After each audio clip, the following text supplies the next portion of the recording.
Assalamualaikum warahmatullahi wabarakatuh. Perkenalkan, nama saya Alfiana dari kelas 2B. Di sini saya akan menjelaskan tentang materi ketahanan nasional. Ketahanan nasional bangsa pada dasarnya dibentuk untuk mempertahankan kemerdekaan bangsa. Secara etimologis, ketahanan nasional berasal dari kata tahan yang berarti kuat dan nation yang berarti nasional. Ketahanan nasional sendiri diwujudkan dengan 3 hal, yaitu ketahanan sebagai konsepsi, ketahanan sebagai kondisi, dan ketahanan sebagai strategi.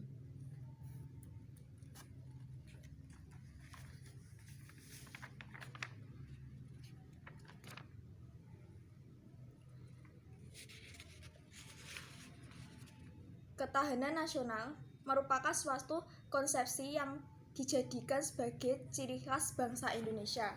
Ketahanan nasional sendiri dijadikan sebagai strategi dalam ajaran Astragatra. Ketahanan nasional memiliki ketahanan ideologi, ketahanan politik, ketahanan sosial, pertahanan keamanan. Ketahanan ideologi merupakan kondisi bangsa Indonesia untuk mempertahankan ideologi bangsa. Ketahanan politik merupakan kondisi hidup politik Indonesia yang berdasarkan demokrasi politik yang didasarkan pada Pancasila dan Undang-Undang 1945 untuk memelihara sistem politik dan ketahanan nasional. Ketahanan ekonomi sendiri diartikan sebagai kehidupan perekonomian politik bangsa yang berlandaskan demokrasi. Ketahanan Pancasila memiliki pengaruh untuk memelihara stabilitas ekonomi bangsa Indonesia.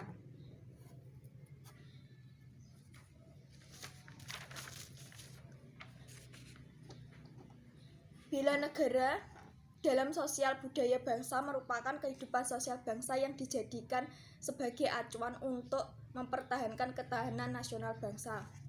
Menurut pasal 27 ayat 3, setiap warga negara Indonesia berhak untuk mengadakan upaya pembelaan negara. Bela negara dibedakan menjadi 2, yaitu serangan fisik dan serangan non-fisik.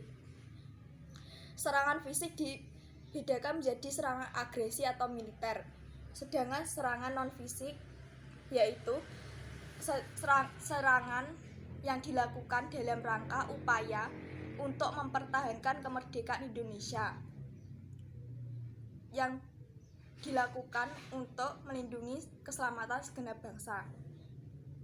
Kegiatan politik pada dasarnya merupakan usaha dari warga negara untuk mewujudkan ketertiban dunia yang diwujudkan melalui bela negara. Sikap atau tindakan warga negara harus teratur, menyeluruh, terpadu, yang berlanjut untuk memperoleh kecintaan tanah air dan bangsa. Berdasarkan dimensi dan ketahanan sosial, dibedakan ketahanan politik sendiri dibedakan menjadi ketahanan di bidang sosial, bidang keamanan, pertahanan, bidang politik, sosial, budaya, dan bidang ilmu pengetahuan. Sekian yang dapat saya sampaikan, kurang lebihnya mohon maaf. Billahi taufiq wal hidayah, wassalamualaikum warahmatullahi wabarakatuh.